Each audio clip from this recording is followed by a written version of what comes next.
Sir நான் bank exam prepare பண்ணுறேன். So அதுக்கு வந்து கரண்ட் அஃபேர்ஸ் ப்ரிப்பேர் பண்ண சொல்கிறாங்க. ஸோ நானும் அதை மாஸ்டர் பண்ணணும்னு சொல்லிட்டு அதுக்கு நியூஸ் பேப்பர் ரீட் பண்ணுறேன். ஆனால் ஒன்றுமே எனக்கு புரிய மாட்டேங்குது. ஸோ நான் எப்படி படிக்கிறது? ஸோ எனக்கு அதுக்கு எல்லாத்துக்கும் முன்னாடி பேங்க் எப்படி ஆரம்பிச்சுது, ஸோ எதுக்காக பேங்குன்ற ஒரு தேவை நமக்கு வந்துச்சு, சரி எல்லாத்துக்குமே எனக்கு பதில் வேணும் அப்படின்னா இந்த வீடியோ உங்களுக்கு தான். கிளியராக பாருங்க. சரி, ஃபர்ஸ்ட் பேங்க் எப்படி டெவலப் ஆச்சு அப்படின்றத கிளியராக சொல்கிறேன். பேங்க் ஆக்சுவலி பார்த்தீங்க அப்படின்னா இப்போ ராஜாக்கள் காலகட்டத்தில் மணி லெண்டர்ஸ் தான் இருந்தாங்க. யார் அப்படின்னு பார்த்தீங்கன்னா இந்த 3 பேர் தான், ஷரோஃப், சேத், ஷஹூக்கர். ஷரோஃப் யாரு அப்படின்னா அவர் வந்து அப்போ ஒரு கரன்சி எக்ஸ்பர்ட். அதாவது இவர் என்ன பண்ணுவார் அப்படின்னா, நம்மள்ட்ட ஓல்டு காயின்ஸ் இருந்துச்சுன்னா அப்போ அவர்கிட்ட போய் கொடுத்தோம்னா அதுக்கு நிகரான நியூ காயின்ஸ் கொடுப்பாரு. அதுக்கப்புறமா கோல்டோட பியூரிட்டி செக் பண்ணுவாரு, சில்வரோட பியூரிட்டி செக் பண்ணுவாரு. அப்பெல்லாம் கிங்டம்ஸ் தான், ரைட்டா? இப்போ ஃபார் எக்ஸாம்பிள் நம்ம சவுத் இந்தியாவில் இருக்கிறோம், சவுத் கிங்டம்ல இருக்கிறோம். நான் இப்போ நார்த் கிங்டம் போகணும் அப்படின்னா என்னோட காயின்ஸ் வந்து அங்கே செல்லாது. அப்போ அங்கே இருக்கிற ஷெரோஃப் மீட் பண்ணோம் அப்படின்னா அவர் அதுக்கு ஈக்குவலான நார்த் இந்தியன் காயின்ஸ் கொடுப்பாரு, நான் அதை அங்கே செலவு பண்ணிக்கலாம். ஸோ ஷெரோஃபோட வேலை இதுவாக தான் இருந்துச்சு. சேத் யாருன்னா அவர் வந்து இந்த ஊர்லேயே இருக்கிற பிக் ஷாட் மாதிரி இமேஜின் பண்ணிக்கோங்க. அதாவது ராஜாவோட பணக்காரன்னா எஸ் ராஜாவுக்கே கடன் கொடுப்பாரு இவரு. ஸோ அப்போ கோயில் கட்டுறதுக்கு, போட் வாங்குறதுக்கு, அதுக்கப்புறம் ஒரு பெரிய ட்ரேடர்ஸ் வந்து ஸ்பைசஸ் இம்போர்ட் பண்றதுக்கு, அதுக்கெல்லாம் ஒரு பெரிய ஃபண்டிங்லாம் இவர் வந்து அதுக்கு ஃபண்டிங் பண்ணுவாரு, அவங்களுக்குலாம் கடன் கொடுப்பாரு. ஷஹூக்கர் யாரு அப்படின்னா இவர் வந்து ஊர் தலைவர் மாதிரி. ஆனா ஊர் தலைவர்னா இவர் எப்படின்னா ஊர் மக்களுக்கு ஆக்சுவலி கடன் கொடுப்பாரு. ஊர் மக்களுக்கு அப்ப என்ன தேவை இருக்கும்? சீட்ஸ் வாங்குறது, ஃபெர்டிலைசர்ஸ் வாங்குறது, மாடு வாங்குறது, ஆடு வாங்குறது, இதுக்கெல்லாம் தான் தேவை இருக்கும். அவங்களுக்கெல்லாம் கடன் கொடுக்கறது தான் ஷஹூக்கர். இவங்க 3 பேர் தான் அப்ப மணி லெண்டர்ஸா இருந்தாங்க. ஆனா இவங்களுக்கு இருந்த பிரச்சனை என்ன அப்படின்னா இவங்களால ஒரு நிறைய பேருக்கு ஹெல்ப் பண்ண முடியல. பிகாஸ் இவங்கள்ட்ட எவ்வளவு பணம் இருந்துச்சோ அதை தான் கொடுக்க முடிஞ்சதே தவிர மக்கள்கிட்ட இருந்து பணத்தை வாங்கி கொடுக்க முடியும்ன்ற ஐடியாவே இவங்களுக்கு எல்லாமே இருந்துச்சு. அதுக்கப்புறம் பிரிட்டிஷ் காலகட்டம் வந்துச்சு. அப்பதான் நம்மளோட ஃபர்ஸ்ட் பேங்க் வந்து உருவாச்சு. ஸோ பேங்க் ஆஃப் ஹிந்துஸ்தான் 1770 உருவாச்சு. அதுக்கப்புறமா general bank of India 1786. So இந்த பேங்க் வந்து ஃபெயிலியர் ஆச்சு. ஏன் அப்படின்னா இந்த பேங்க்ஸ் எல்லாத்தையுமே ஆப்ரேட் பண்றது இல்ல ஓன் பண்ணது யாருன்னு பாத்தீங்கன்னா பிரைவேட் இண்டிவிஜுவல்ஸ் தான். ஓகேவா? இவங்க தான் 100% இதை ஓன் பண்ணியிருந்தாங்க. ஸோ இவங்க எல்லாருமே யாரா இருந்தாங்கன்னா ட்ரேடர்ஸா இருந்தாங்க, மெர்ச்சன்ஸா இருந்தாங்க. இவங்க வந்து என்ன சொல்றது, நம்மளோட ஸ்பைசஸ் எல்லாம் வந்து வெளிநாட்டுக்கு எக்ஸ்போர்ட் பண்றது. அதே சமயம் அதுல வந்து ஒரு பெரிய அமௌண்ட் ஆஃப் மணி அவங்க மேக் பண்ணாங்க. இதை பார்த்துட்டு தான் என்ன பண்ணாங்கன்னா கவர்மெண்ட்டுக்கே இவங்களால கடன் கொடுக்க முடிஞ்சது. கவர்மெண்ட்டுக்கு அப்ப இருக்கிற மிலிட்டரி ஆபரேஷன்ஸ்க்கு, ஸோ கவர்மெண்டோட ஷிப்பிங்க்கு, இதுக்கெல்லாம் வந்து இவங்க கடன் கொடுத்தாங்க. இதை பார்த்துட்டு கவர்மெண்ட் அவங்க ஃபண்ட்ஸ் எக்ஸஸா வரும்போது இவங்கள்ட்ட கொடுத்து வச்சிருந்தாங்க. இவங்க என்ன பண்ணாங்கன்னா அந்த ஃபண்ட் எடுத்து மறுபடியும் இவங்களோட ட்ரேடிங் பிசினஸ்லயே போட்டாங்க. ட்ரேடிங்னா இவங்களோட நம்மளோட காட்டன், ஜூட்டு, இது எல்லாத்தையுமே இம்போர்ட் அண்ட் எக்ஸ்போர்ட் பண்றது தான். ஒரு டைம் ஒரு பெரிய கிராஷ் நடந்துச்சு. அப்போ இவங்களோட பிசினஸ் ஃபெயிலியர் ஆச்சு. அப்படின்னா பேங்கிங்கும் என்டையர்லி இவங்களோட கவர்மெண்டோட ஃபண்ட்ஸும் போயிடுச்சு. பேங்க்ஸும் ஃபெயிலியர் ஆச்சு, கவர்மெண்டோட ஃபண்ட்ஸும் போச்சு. அப்பதான் கவர்மெண்ட் டிசைட் பண்ணிச்சு, ஓகே நம்ம இப்படி ஃபுல்லா வந்து ஒரு பிரைவேட் இண்டிவிஜுவல்ஸை நம்பி இருந்தோம் அப்படின்னா, பிரைவேட் இண்டிவிஜுவல்ஸ் அதாவது பிசினஸ்மேன்ஸை நம்பி இருந்தோம்னா ஒர்க் அவுட் ஆகாது அப்படின்னு சொல்லி அதுக்கப்புறமா என்ன பண்ணாங்கன்னா இந்த 3 பேங்கை அவங்க உருவாக்குனாங்க. Bank of Calcutta, bank of Madras and bank of Bombay. இந்த 3 பேங்கையும் எஸ்டாப்ளிஷ் பண்ணாங்க. எதுக்காக அப்படின்னா இந்த 3 பேங்க்லயும் 20% ஆஃப் த ஷேரை வந்து கவர்மெண்ட் ஓன் பண்ணிச்சு. ஓகேவா? சோ இதை பார்த்த உடனே என்னாச்சு அப்படின்னா மக்களுக்கு வந்து ட்ரஸ்ட் வர ஆரம்பிச்சுது. அதுக்கப்புறமா மக்களும் அவங்களோட ஃபண்ட்ஸ் எடுத்து இங்க போட ஆரம்பிச்சாங்க. ஏன்னா கவர்மெண்டே வந்து அவங்களோட ஓன் ஃபண்ட்ஸை வந்து பேங்க்ல இன்வெஸ்ட் பண்ணிருக்கு அப்படின்னு வரும்போது பண்ண ஆரம்பிச்சாங்க. ஆனாலும் இந்த பேங்க்ல என்ன பிரச்சனை வந்துச்சு அப்படின்னா மெஜாரிட்டி ஆஃப் த ஷேர்ஸ் வந்து அந்த பிரைவேட் மெர்ச்சன்ட்ஸ் கையில தான் இருந்துச்சு. ஸோ அதனால அவங்க மறுபடியும் அவங்களோட ட்ரேடிங் பிசினஸ் தான் போட்டுட்டு இருந்தாங்க. எகைன் ட்ரேடிங் பிசினஸ்ல போடுற பிரச்சனை இல்லை.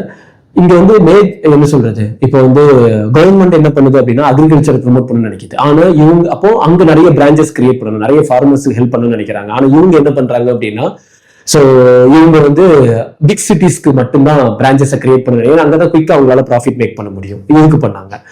ஸோ அதுக்கப்புறமா தான் கவர்மெண்ட் என்ன பண்ணுச்சு அப்படின்னா, அப்புறம் இப்போ சப்போஸ் பாம்பேல வந்து ஒரு சீசனல் டிமாண்ட் ஒன்று கிரியேட் ஆகுது அப்படின்னா, இப்போ ஃபண்ட்ஸை வந்து கல்கட்டால எக்ஸஸா ஃபண்ட்ஸ் இருக்கு. இப்போ அந்த மணியை வந்து இப்போ பாம்பேல அனுப்புனா அந்த டிமாண்ட் அங்க இன்னும் நிறைய ப்ராஃபிட் மேக் பண்ணலாம் அப்படின்னா அதை வந்து கல்கட்டா பேங்க் அலோவ் பண்ண மாட்டேங்குது. ஸோ இந்த மாதிரி நிறைய கான்ஃபிளிக்ட் ஆஃப் இன்ட்ரெஸ்ட் இருந்துச்சு. ஸோ இதை பார்த்ததுக்கு அப்புறம் என்ன பண்ணா, இந்த பேங்க்ஸ் எல்லாத்தையும் மேனேஜ் பண்றதுக்கு நமக்கு ஒரு பேங்க் வேணும்னு சொல்லிட்டு அப்போ என்ன பண்ணிட்டாங்கன்னா கவர்மெண்ட் வந்து இந்த 3 பேங்கை மெர்ஜ் பண்ணி இம்பீரியல் பேங்க் ஆஃப் இந்தியான்னு சொல்லிட்டு 1921 இந்த 3 பேங்கை மெர்ஜ் பண்ணி கிரியேட் பண்ணாங்க.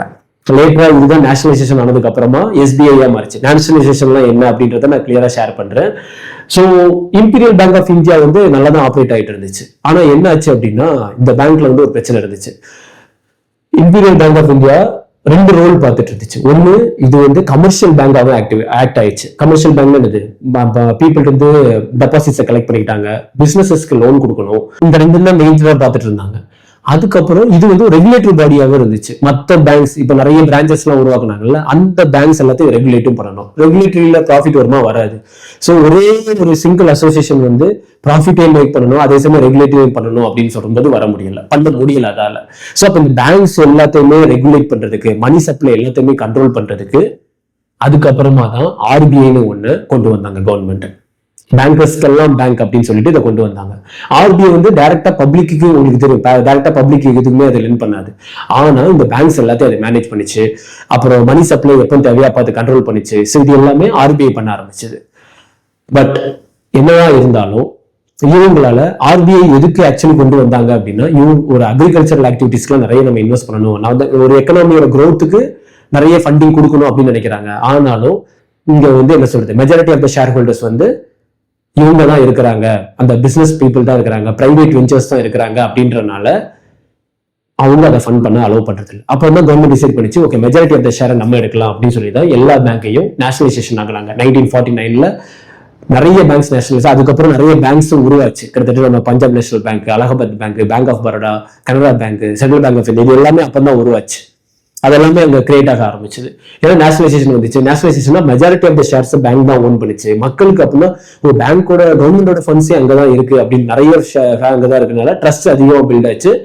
அதுக்கப்புறமா தான் மக்கள் அவங்களோட டெபாசிட்ஸை மறுபடியும் கொடுக்க ஆரம்பிச்சாங்க. ஒன்ஸ் அது பண்ணதுக்கு அப்புறமா ஸ்டேட் பேங்க் ஆஃப் இந்தியா, நான் சொன்னேன்ல இம்பீரியல் பேங்க், அதுக்கப்புறம் ஸ்டேட் பேங்க் ஆஃப் இந்தியாவா அவங்க வந்து 1955ல மாத்தினாங்க நேஷனலைசேஷன் ஆனதுக்கு அப்புறமா. இப்போ ஸ்டேட் பேங்க் ஆஃப் இந்தியாவை ஏன் இம்பீரியல் பேங்க் இதா மாத்தினாங்க அப்படின்னா, இவங்க சொல்லியிருந்தாங்க இவங்க கவர்மெண்டோட மேஜர் மோட்டிவ் வந்து ஃபினான்ஷியலி ஹெல்த்தியா இருக்கணும், அப்புறம் அக்ரிகல்ச்சரை ப்ரொமோட் பண்ணணும். ஸோ அப்படின்னு சொல்லிட்டு ஸ்டேட் பேங்க் ஆஃப் இந்தியா கொண்டு வந்தாங்க. ஆனா இப்போ ஏன்னா முன்னாடி வந்து அது இம்பீரியல் பேங்கா இருக்கும்போது ஒரு கிளாஸ் ஆஃப் பீப்புளுக்கு மட்டும் தான் அவங்களால வந்து சர்வீஸ் கொடுக்க முடிஞ்சுது. அதாவது அங்க இருக்கிறவங்க என்ன பண்றாங்கன்னா, பீப்புள் வந்து டெபாசிட்டை வந்து வாங்கிக்கிறாங்க. ஆனா லோன்ஸ் யாருக்கு கொடுக்குறாங்கன்னு பாத்தீங்கன்னா, இவங்களே இன்னொரு பிசினஸ் ஆரம்பிக்கிறாங்க, இல்ல இவங்க ஃபேமிலி மெம்பர்ஸ் ஒரு பிசினஸ் ஆரம்பிக்கல, இவங்களுக்கு தெரிஞ்சவங்க இவங்க ஃப்ரெண்ட்ஸ் யாரும் ஆரம்பிக்கிறாங்கன்னா அவங்களோட பிசினஸ்க்கு தான் இவங்க லோன்ஸ் கொடுக்குறாங்க. இங்க ஒரு ஃபார்மருக்கோ இல்ல ஒரு சின்ன ஸ்மால் பிசினஸ் ஓனருக்கோ இவங்க வந்து லோன்ஸ் கொடுக்கறது இல்லை, சப்போர்ட் பண்றது இல்லை. இவங்களெல்லாம் அப்படியே இக்னோர் பண்ணிடுறாங்க. ஸோ அதுக்கப்புறமா தான் இவங்க என்ன பண்ணாங்கன்னா, இப்போ நம்மளே நேஷனலைசேஷன் ஆனதுக்கு அப்புறமா ஸ்டேட் பேங்க் ஆஃப் இந்தியான்னு சொல்லிட்டு நம்ம எஸ்டாப்ளிஷ் ஆச்சு. இப்போ இப்போ என்ன ஆச்சுன்னா, ஒரு கிளாஸ் ஆஃப் பீப்புளுக்கு மட்டும் சர்வீஸ் பண்ணிட்டு இருந்தது இப்போ மாசம் எல்லாருக்குமே சர்வீஸ் பண்ண ஆரம்பிச்சிட்டோம். அப்பவும் என்னதுன்னா, ஃபார்மர்ஸை வந்து இவங்களால அக்ரிகல்ச்சர் லோன்ஸ் நிறைய ப்ராசஸ் பண்ண முடியல. ஒரு ஃபார்மரோட டிமாண்ட்ஸ் எல்லாத்தையுமே உங்களுக்கு வந்து இது என்ன சொல்றது, அவங்களோட இதெல்லாம் ரொம்ப ஸ்லோ டவுன் ஆக ஆரம்பிச்சது. அப்போ ஓகே ஃபார்மர்ஸ் அக்ரிகல்ச்சர் இவங்களுக்கு எல்லாம் எக்ஸ்க்ளூசிவா நம்ம பண்ணணும் அப்படின்னு சொல்லிட்டு தான் ரீஜனல் ரூரல் பேங்க்ஸ் வந்து 1975ல கிரியேட் பண்ணாங்க. இது டெடிகேட்டடா for agriculture and in rural இந்தியாஸ்ல தான் இதோட பிரான்ச்சஸ் எல்லாமே கிரியேட் ஆயிடுச்சு ஃபார் டு சர்வ். ஏன்னா ஃபார்மர்ஸோட ஆக்டிவிட்டிஸ் எங்கேயுமே பெண்டிங்கா இருக்கக்கூடாது, ஃபாஸ்ட் அவங்களோட சர்வீஸ் கிடைக்கணும் அப்படின்னு சொல்லி தான் முடிவு பண்ணி ரீஜனல் ரூரல் பேங்க்ஸ் கொண்டு வந்தாங்க. பட் ரீஜனல் ரூரல் பேங்க்ஸ் கொண்டு வந்ததுக்கு அப்புறமா என்னாச்சு அப்படின்னா, பேங்க்ஸோட ப்ராசஸ் வந்து ஸ்டில் ஸ்லோவா தான் இருந்துச்சு. என்ன சொல்றது, ஜென்ரலா உங்களுக்கு தெரியும் அப்பெல்லாம் லோன்ஸ் கிடைக்கிறது வந்து ரொம்ப டஃபரா இருக்கும், ரொம்ப நாள் வெயிட் பண்ணணும். அப்பதான் பிரைவேட் பேங்க்ஸ் வந்து உள்ள என்ட்ராக ஆரம்பிச்சுது. எப்போன்னு பாத்தீங்கன்னா 1991ல private banks HDFC and ICICI தான் உள்ள வந்தாங்க அப்போ ஃபர்ஸ்ட். ஸோ இவங்க எதுக்கு அப்படின்னா, பேங்க்ஸோட ப்ராசஸ்லாம் ரொம்ப ஸ்லோவா இருந்துச்சு. ஏன்னா எல்லாருக்குமே சர்வீஸ் பண்றாங்க அப்படின்னு வரும்போது ப்ராசஸ் இவங்க என்ன டெக்னாலஜி உள்ள கொண்டு வந்து ஸ்பீடாக அந்த ப்ராசஸ் பண்ண ஆரம்பிச்சாங்க. இதை பார்த்தோம் பப்ளிக் செக்டர் பேங்க்ஸும் ஓகேன்னு சொல்லிட்டு அந்த டெக்னாலஜி இன்கார்பரேட் பண்ணி ஸ்பீடா, ஸோ ஒரு ஹெல்த்தி காம்படிஷனுக்காக இந்த பேங்க்ஸ் எல்லாம் உள்ள வந்துச்சு. ஓகேவா? ஸோ கிளியரா இப்போ ஒரு பேங்க் எப்படி டெவலப் ஆச்சு அப்படின்றத கிளியரா பார்த்துட்டோம். கரெக்டா? இப்போ ஆர்பிஐனா என்ன, இன்னும் நிறைய டவுட் இருக்கும் சார். ஆர்பிஐனா என்ன, அதோட ஃபங்க்ஷன்ஸ் என்னது, ஏதோ மானிட்டரி பாலிசி சொல்றாங்க, ரெப்போ ரேட், அது இது நிறைய கேள்விப்பட்டிருக்கு. இதெல்லாம் என்னன்னா, இதெல்லாம் நெக்ஸ்ட் வீடியோல கிளியரா பார்க்கலாம். ஓகே.